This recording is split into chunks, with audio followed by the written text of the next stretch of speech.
Welcome to Masters of Self University podcast, your highest source of sacred truths and universal wisdom. Hello, beautiful souls. I'm Rachel Fiori, mystic, spiritual teacher, psychic healer, and founder of Masters of Self University. Join our journey of soul transformation as we deep dive into this latest episode.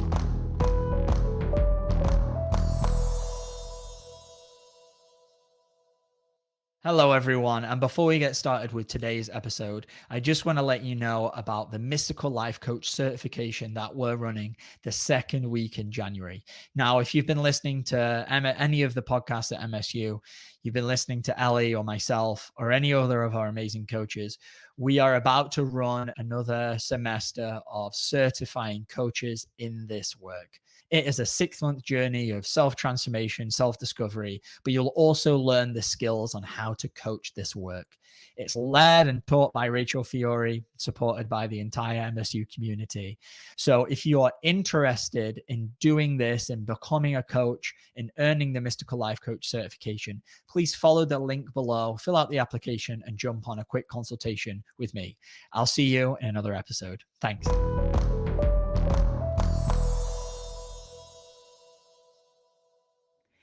Hello, everyone, and welcome to another episode of the Masters of Self University podcast. I'm your host, Ellie Lee. And I'm your host, Danny Morley.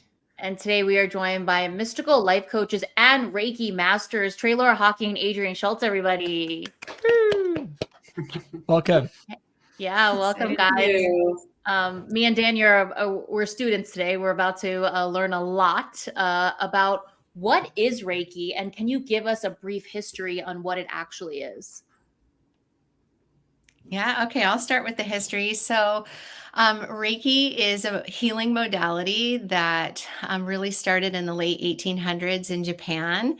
The founder was Mieho Yasui, and he was a Zen monk who had been studying for years different healing modalities. He'd even read Sanskrit and had found certain techniques that he was practicing.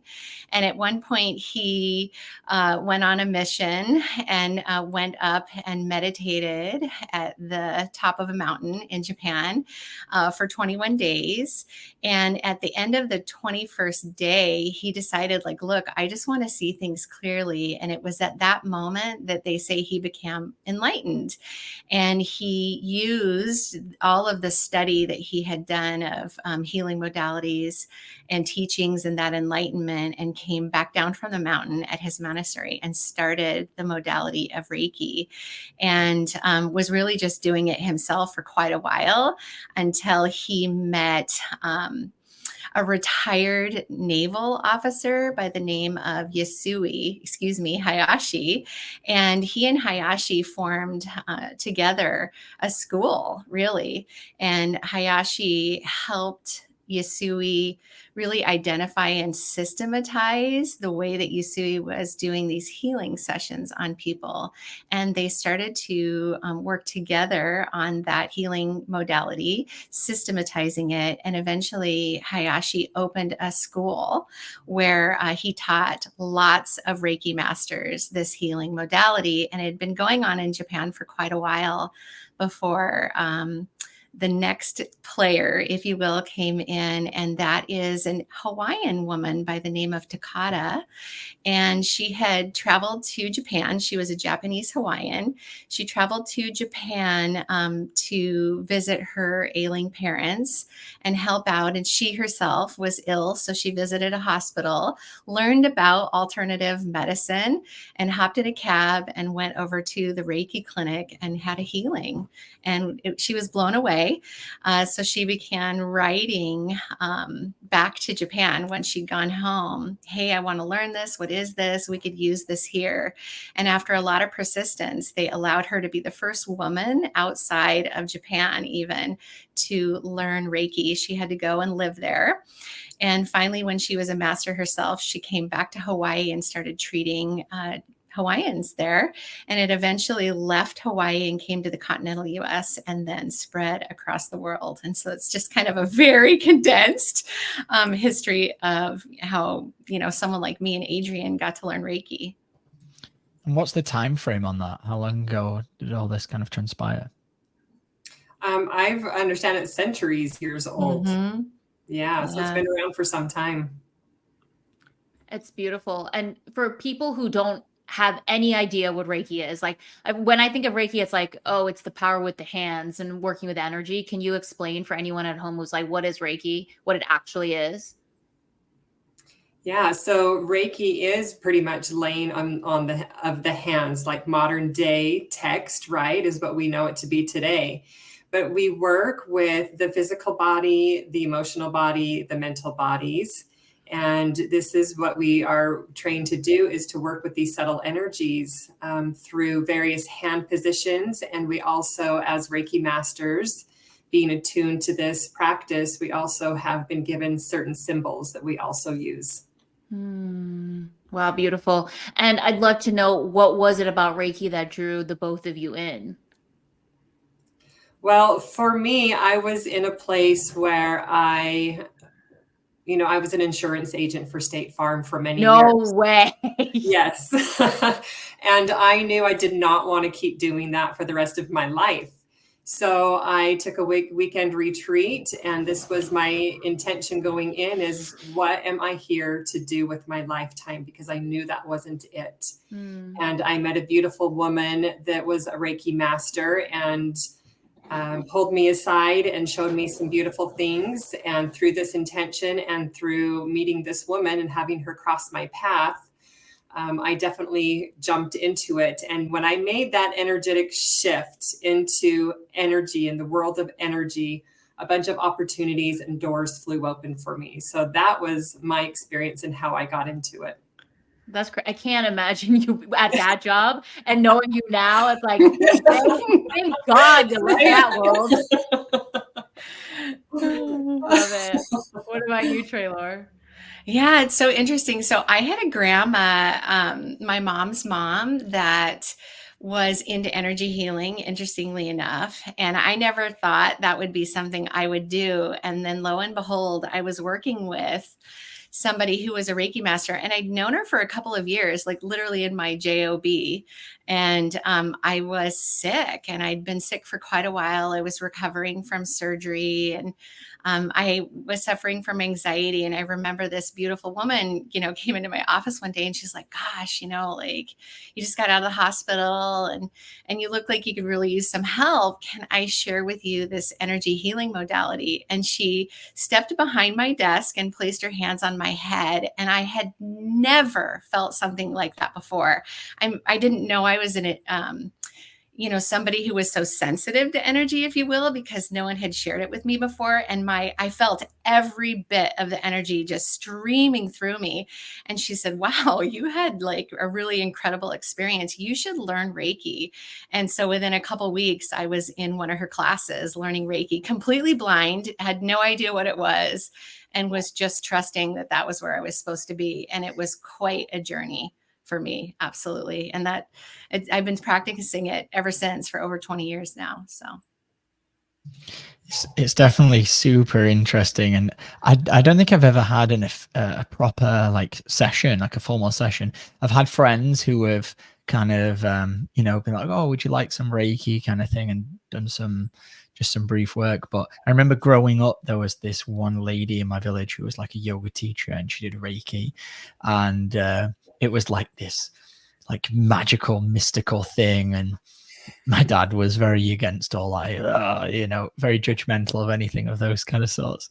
So I grew up with a lot of that kind of programming, but there was always this part of me that was, even with all of that kind of negativity around it, this part of me that was like, wow, that's fascinating. I wonder what that's like. And so it's cool to kind of have done a full circle and be back at a place of what feels like that openness of the kid who's like fascinated and interested to learn and hear about these experiences.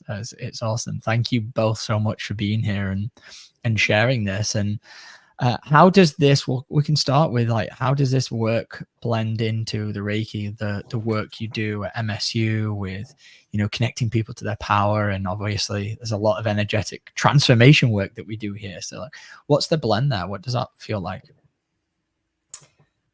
Wow, Treloar, do you want to take this one? And then I'll go on. There's so much. I know, right? And I will, I'll just say that, me stepping into Reiki was really an awakening for me. And it really propelled me into the journey of MSU eventually. It's how I ended up here, was really the beginning of that. So what Reiki did for me was it just opened a lot of doors. And then I just found my way to this work. And so after training at MSU, I can really see, and after, I should say, practicing in Reiki for over 20 years, I really can see what it is that I've taught, whether I wanted to blend then, the different higher learning, if you will, that I've learned at MSU with it. And one of the things I like to say, as a Reiki master and a teacher, is all of the things that I've learned affect the way I teach Reiki. And so wholeheartedly, what we teach at MSU has affected the way I teach Reiki. And one of the things that I began to become aware of is that Reiki helps us learn the way of presence. Isn't that really interesting? Because when you're in a treatment, sharing Reiki with someone, you have to be so present with that moment in that place. And it's there in the way of presence that you can hear, sense, and feel what might enable them to heal more, if you will. A lot of your intuition comes online. You might get information about how to support them. And so being in the way of presence is really important. And then also through this work, I started to understand even more deeply the level of responsibility that we need to have as practitioners, because my goodness, I know Adrienne knows this as well, and hopefully all Reiki masters do, but we have an enormous amount of responsibility as energy workers to keep our, bad mojo, if you will, out of the way so that we can be present. You've got to be, really clear and open and heart-based in order to allow Reiki to even flow through you. And so a lot of the things that I teach students is, and I didn't know it, but it's, like Reiki's version of the way of responsibility, how important it is for us to honor also the way that someone shows up, and the fact that they're coming in and hoping to get some support. And so our way of responsibility can be teaching them that healing is within themselves. Isn't that interesting? So what else do you have to add, eh? Boy, that was beautiful, Treloar. And I would have to say the same with Reiki, and getting into these teachings and working with energy. It did absolutely bring me MSU. And how MSU just actually blankets everything that I personally do into every area of my life, and being able to take these teachings that we have been taught here and apply them to everything that I do, with all of the things, all the practices that I do, whether it's Reiki or other things that I also teach and facilitate. And Treloar, you hit it right on the head with being responsible, and the responsibility aspect of having to take Adrienne completely out of the equation so I can be that pure channel of Reiki and channel that life force energy into the session and into into the client or patient that I'm working on.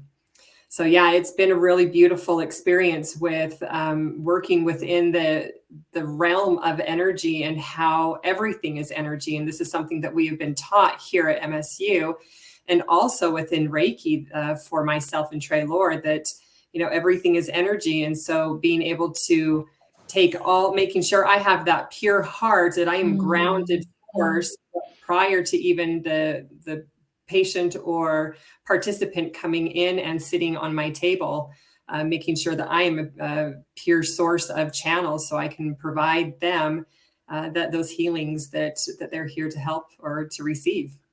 Yeah, I love it. And I'll even add too, the way of unconditional love. One of the things that I do for myself and to help my client feel at ease is I always say to them, there isn't going to be anything but love and Reiki shared here. And, and it's true. It's almost a way of me to, not just keep the space sacred, but also to keep it pure, right? And Adrienne, like, we work in the way of purity a lot as energy healers. And so there's so many beautiful aspects to, Rachel's ways of oneness that we can see. We incorporate into these sessions that we offer everyone. And it's made me even more of an acute, and I'll even say an astute practitioner in Reiki, is really having the fundamental understanding and then adding to it of how it is that we show up as Reiki practitioners for, the people that we share Reiki with. It's really cool. Yeah.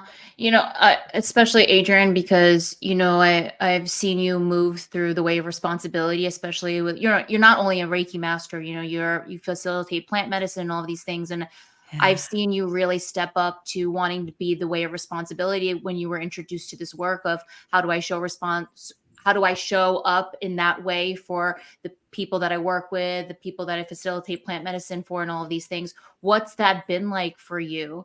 Because you are someone that's taken all of that to the next level.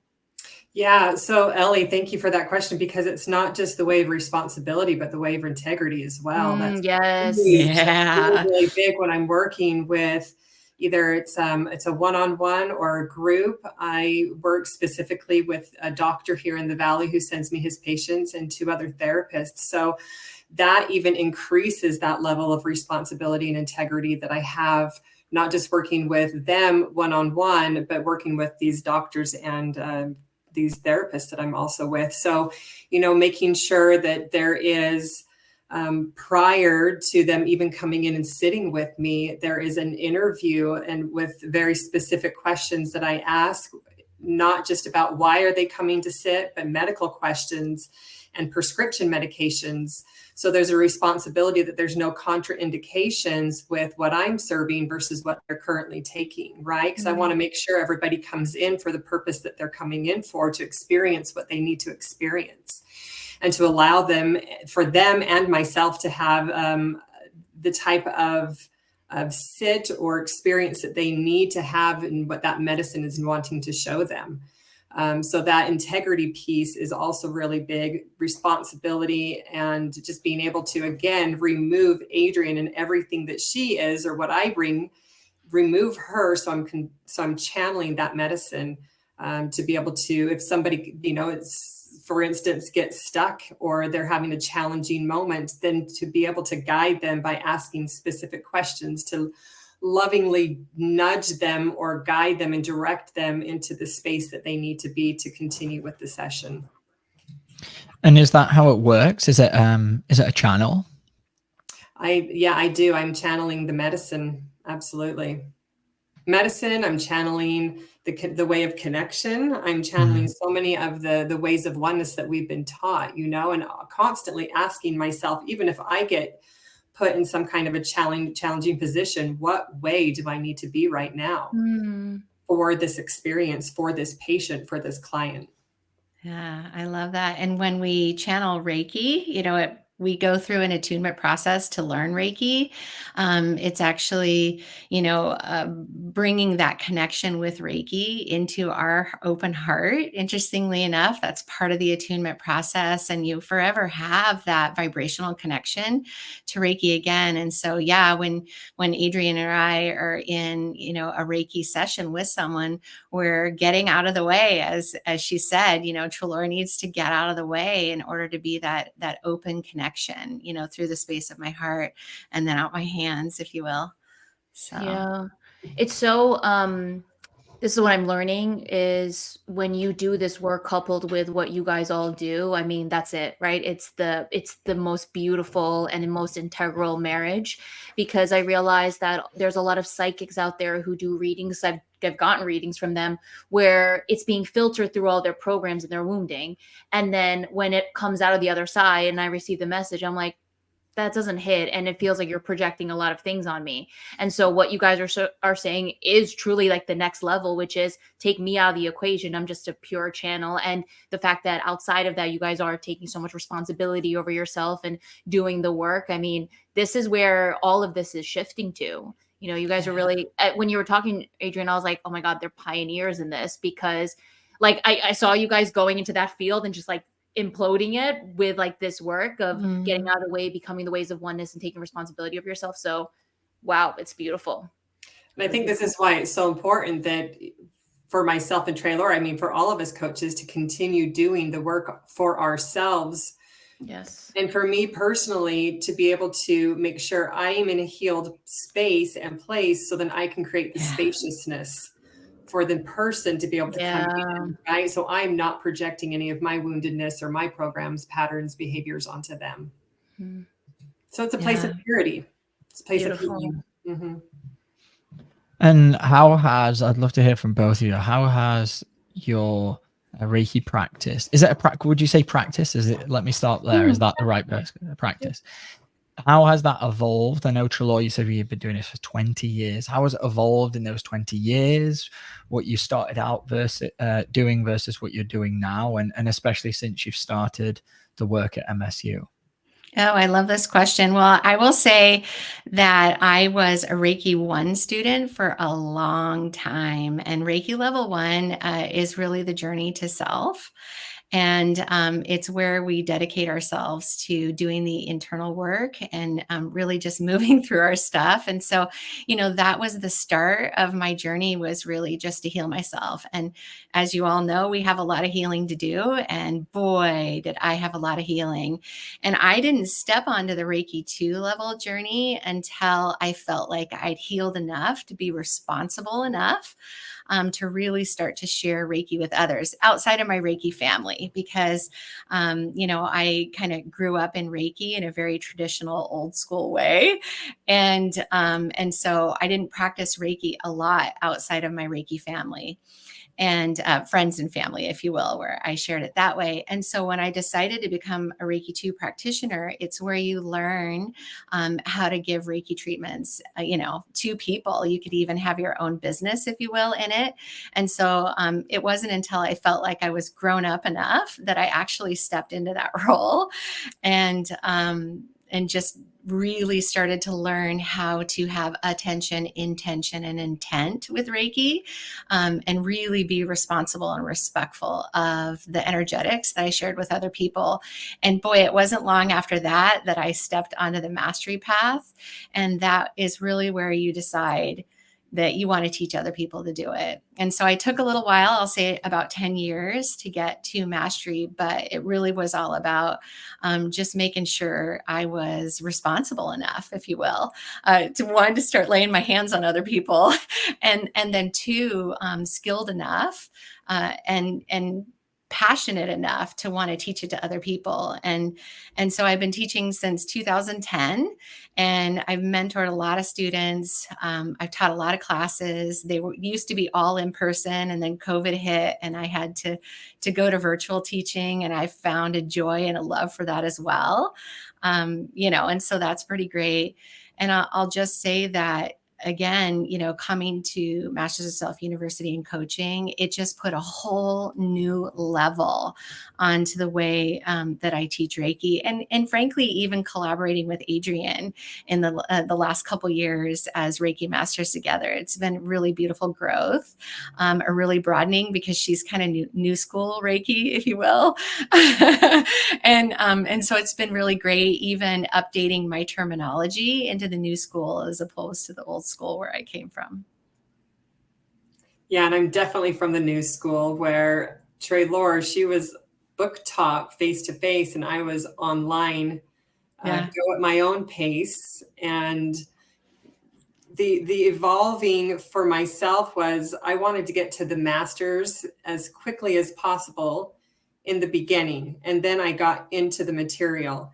And because I didn't have a teacher, I was self-taught. I had the materials, but I was self-taught. I knew that I had to be really comfortable with the Reiki 1. And then as soon as I became comfortable and confident in that, then moving into the Reiki 2, where I could start practicing it on other people, pets, plants, food, so on and so forth.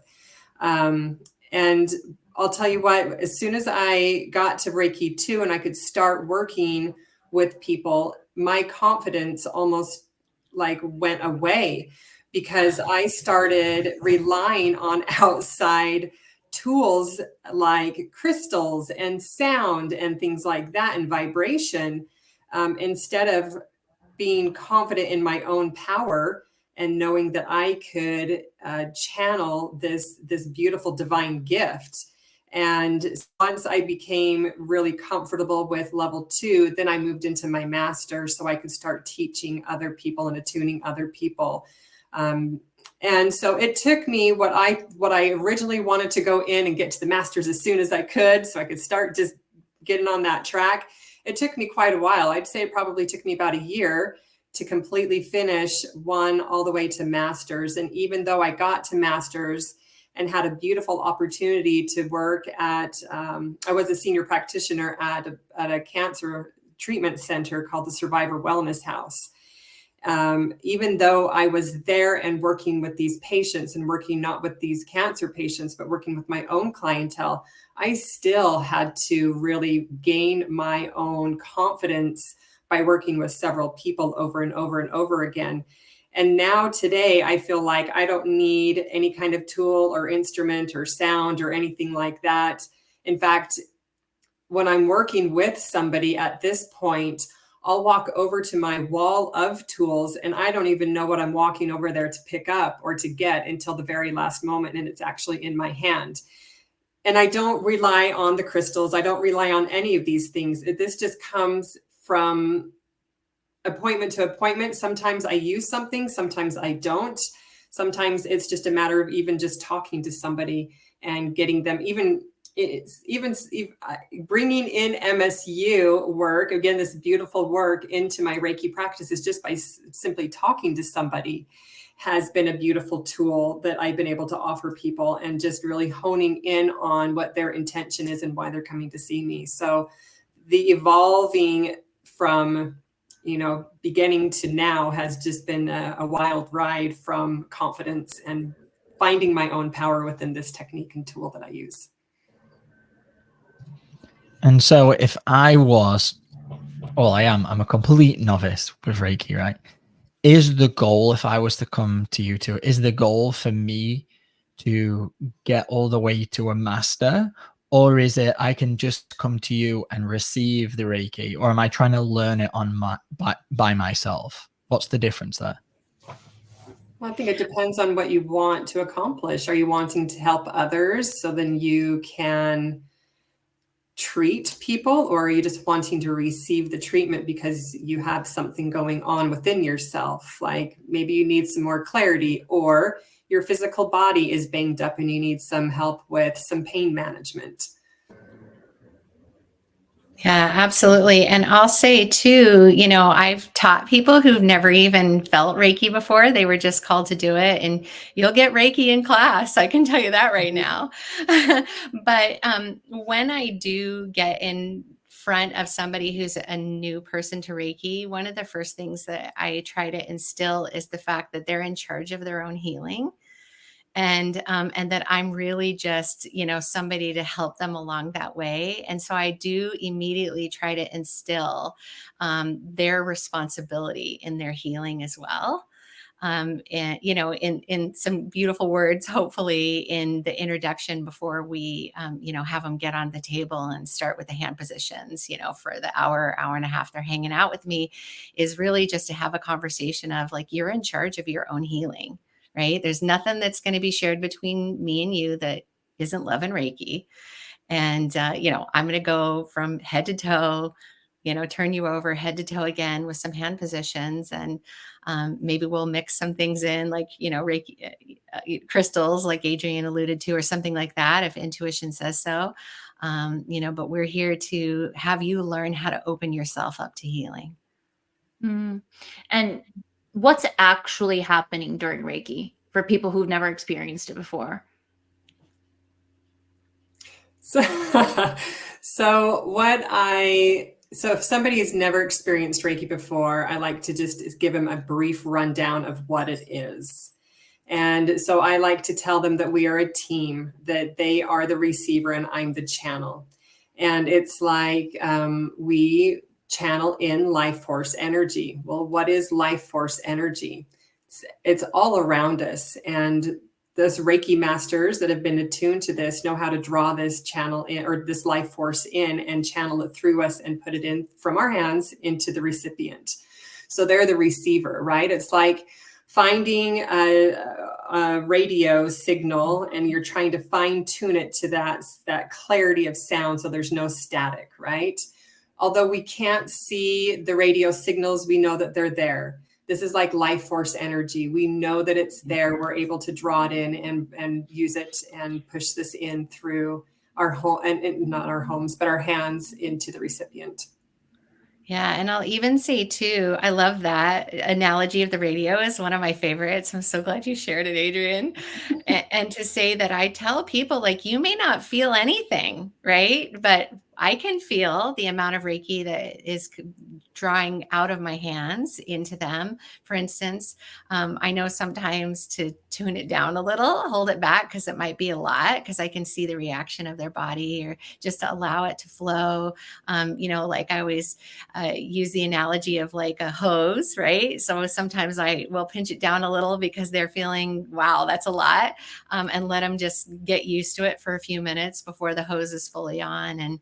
And to say that some people will not even realize that their arm is bouncing on the table whatsoever. And then another person will go, oh my gosh, my arm was totally twitching, and it didn't move at all. It was just an energetic twitch that they were experiencing. So, all manner of bases is what a treatment can look like, feel like, seem like, between the recipient and the practitioner, can seem very different to the experience that they have. And that's one of the reasons why I'll say, like, you're in charge of your healing. You need to let me know what's going on for you too, so that I can support you in that. Yeah, and then other things that come through is I've heard reports back in addition to that twitching, right? That involuntary energetic twitch of a limb. People have reported back that they see different types of colored lights in their mind's eye. Even certain smells will come through, like a grandmother's perfume or grandfather's perfume or something, like aftershave, that will come through. Sounds will come through. Other things are they may get really cold or get really hot on the specific area that we're treating. And even sometimes there's a little bit of pain associated when we're working with some kind of a blockage. Again, I'm going to go back to the physical body, where if someone's coming in because they have a knee problem, right? There may be a little bit of pain associated right before there's an energetic clearing, and then that's released. Yeah. And I'll say is that just one more thing, just to say, as the practitioner, we sense and feel all kinds of different things. And it's not the same for every treatment. It doesn't matter if it's the same person on the table. Every single treatment is a very unique experience. It's all about the energetics in that moment. Yeah. And based on what you said, someone lies down, I'm assuming eyes closed. Is it kind of like that? Preferred. Yeah. Preferred, yeah. And then they're kind of like within themselves, and then you're kind of working through. And so does it work? I love use the word treatment. Does it work where it's like, okay, I've got this knee pain. Okay, let's work together every week for a month. Is that kind of like how it works? Or is there like a block or a program, or is it just kind of a la carte? Like, I think it can be any of the above. Hmm. Really, it's like, I'll just say, I had a friend in town from Hungary, and she was like, gosh, Treloar, I've had all these surgeons look at this knee, and, and there's all this stuff going on. They've all given me the clean bill of health, and I still have all this pain. And it just dawned on me, gosh, maybe I should get on the table and have you do a Reiki treatment. And so we did a spot treatment. She got a full healing, if you will, from head to toe, both sides, front and back.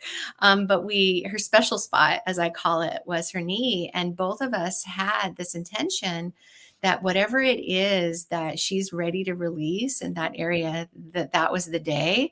And I'll tell you, she hasn't had any knee pain since. It's been years. And she was like, oh my gosh, you're so amazing at Reiki. And I was like, no. This is all about you. Look at what you allowed to happen today.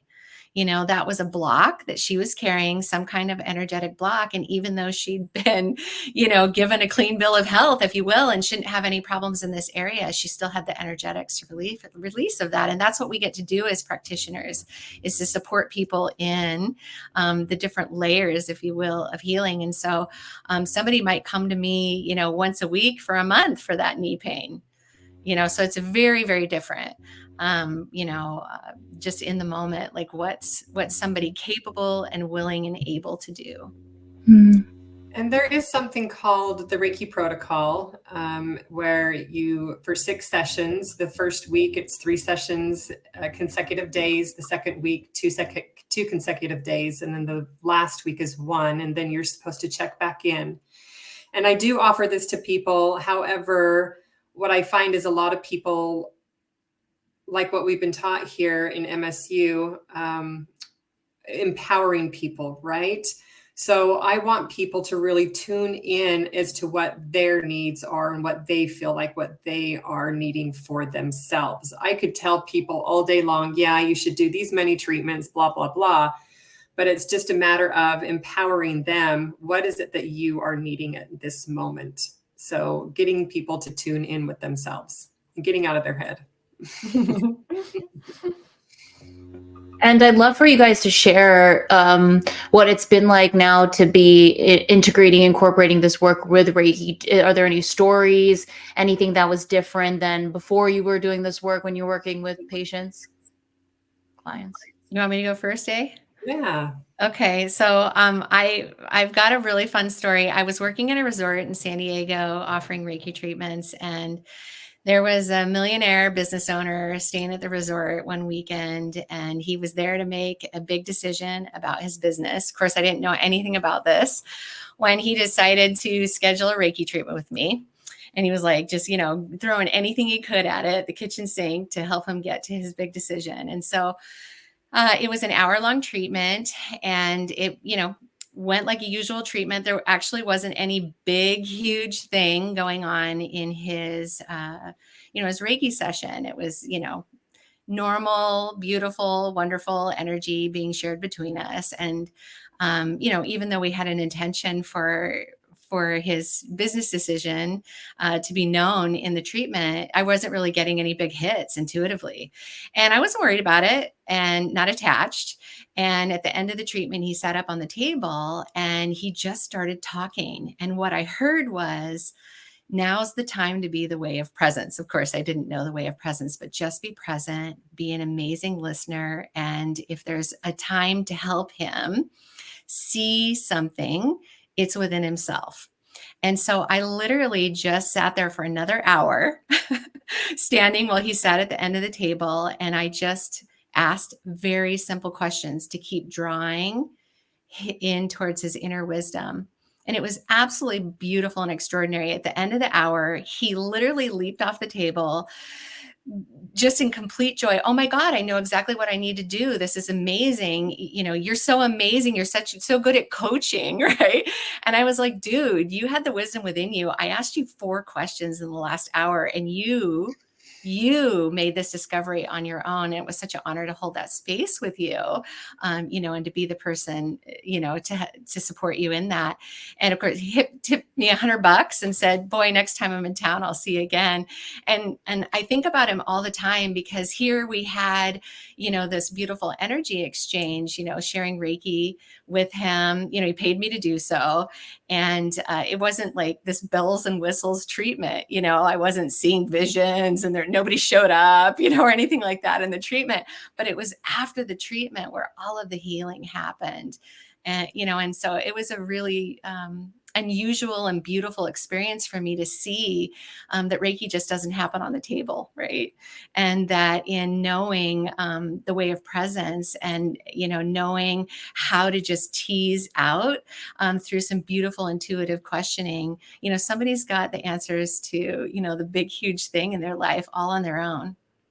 So that was awesome. That's the premise of coaching. And I think before I learned the work through MSU, I thought coaching was about kind of like guiding someone through almost like a sense of control, like telling them what to do and what they need to do. And then, I learned through this work, no, it's about them discovering what's inside of them. It's got nothing to do with what you know. It's about what they know. And until they see it, until they see that wound that's showing up or whatever it is, the choice that they need to make, until they see it, that's where the transformation happens, because they're finding it within themselves. They're finding their own power. And what a beautiful story. Thanks for sharing that, Treloar. And I think that's so beautiful. That really is the way of integrity, because I think a lot of people in these positions can abuse that power and have people be dependent on them or, look up to them. And you could have easily said, yeah, I'm amazing. You should come back and keep tipping me $100. But instead, in all of your grace, and you were like, no, that was all within you. I was just here to help you get there. And it's so beautiful. Thank you for that story. Love it. So, yeah, one of my most profound experiences actually ties into MSU really beautifully. I was at the cancer center working on a patient, and it was my first time meeting this man. And I walked out to the front lobby to get him. And when he stood up, he towered over me. And anybody that's met me knows how tall I am. I'm 5'10". And he was enormous, and brought him back. And the entire time, and let me just preface by saying it was at night, and it was in an old restored home, and I was the only one that was there. And I brought him all the way back into the back side of the home where my room was located. And the entire time as I'm walking him back, I kept having this really awful feeling that something bad is going to happen, and that he's faking his injuries, and that he's there to hurt me. And after the session, even watching him get onto my table, he had a very hard time because he had so many different types of cancer, brain injury. And so it took him some time to actually lay down on my table. And even though I was watching him do this and he was suffering, I still thought, oh my God, something bad is going to happen. Something bad is going to happen. Had a very beautiful, beautiful session. I don't recall what his intentions were. But after the session, he was in so much gratitude. He sat and cried and cried and cried because of how good he felt. And he hadn't felt that clear-minded, that out of pain for quite some time, and really thanked me. And although, again, what Treloar just says, it's not us, we are just channels of this beautiful energetic system. So as he was leaving, he hugged me too many times. And I don't know if you remember this, Ellie, but this was something that happened. I was going through MSU at the same time, the coaching program. And through all of this experience, I was able to have this beautiful psychic healing done by Rachel through this class, and was able to really do some healing on myself. So not only was this man a very integral part of my practice with the Cancer House, but also being able to be healed on an energetic level on something that I needed for myself to be able to provide more people or other people with again, that spaciousness, so then I can remove Adrienne out of this, so then I don't have to go in thinking this man is going to hurt me, right? He was, just to go back, he was a world record arm wrestler. And he was just enormous. I can't get over how big this man was. But through all of this, not only was I able to help him, and he continued to come back, and more things came up within our sessions, but he provided, unbeknownst to him, still to this day, the ability for me to be able to do some healing work on myself. So it was really, really astounding, and he will be forever remembered in my this lifetime. Beautiful. So the bad feeling you got, because this can be tricky, right? When you're completely unaware to programming, and to wounds that show up, a bad feeling could mean, oh, this is my intuition. And a bad feeling could also be, oh, this is fear that's showing up right now from a wound in the past. And so as you're having this experience, are you not sure about which one that is at this point in your journey? Or were you like, oh no, I know this is my intuition, or this is a wound? At that point, I didn't know, because we were just still so new in the coaching program. Mm-hmm. For me, it was at night, and it was dark, and I was the only one in the house, and I had this man towering over me. Yeah. And that brought up a lot of fear, a lot of trust, right? And maybe it was even trust, looking back, trust in my intuition. Knowing this man really is just a broken, crippled man, and I probably could have just kicked him in the knee and he would have fell down.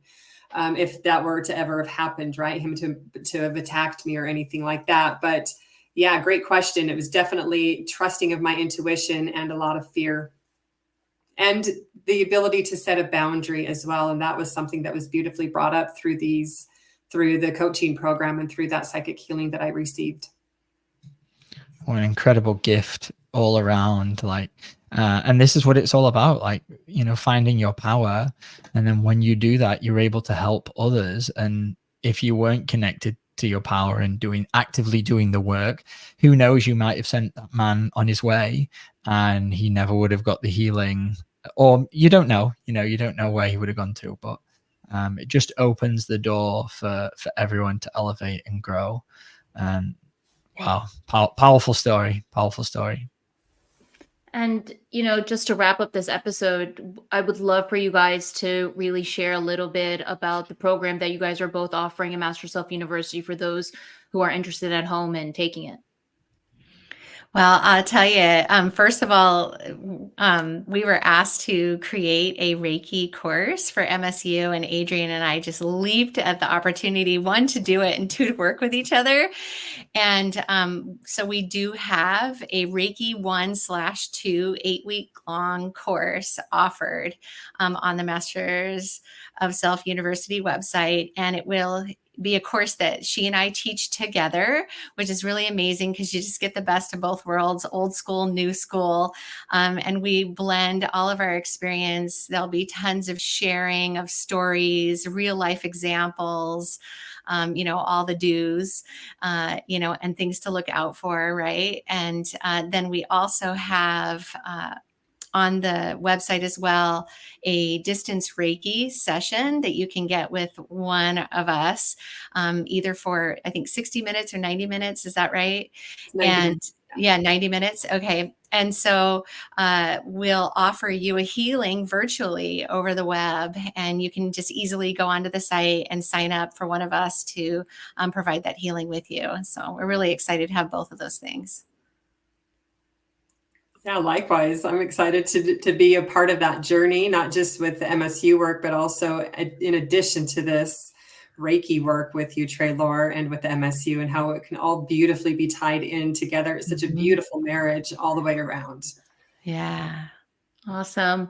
So for anybody at home, if you're interested in that, please check out mastersofselfuniversity.com. You can work under, I think you can go under shop and it'll be digital courses. Is that correct? It's not a digital course. It would be one of the regular university courses. Great. Go under work with us and you'll find it there. Yes. And to anyone at home, if you want to work with Treloar or Adrienne or any of other mystical life coaches at Masters of Self University, set up a free consultation with us at mastersofselfuniversity.com. Check out Rachel's book, The 20 Universal Ways of Oneness. Make sure to subscribe, like, comment, just share this podcast around. It helps us to keep doing it for free. And thank you guys so much for your time and all of your wisdom. It's been a pleasure to learn from both of you. And until next time, we will see you guys then. Bye. Thank you. Bye.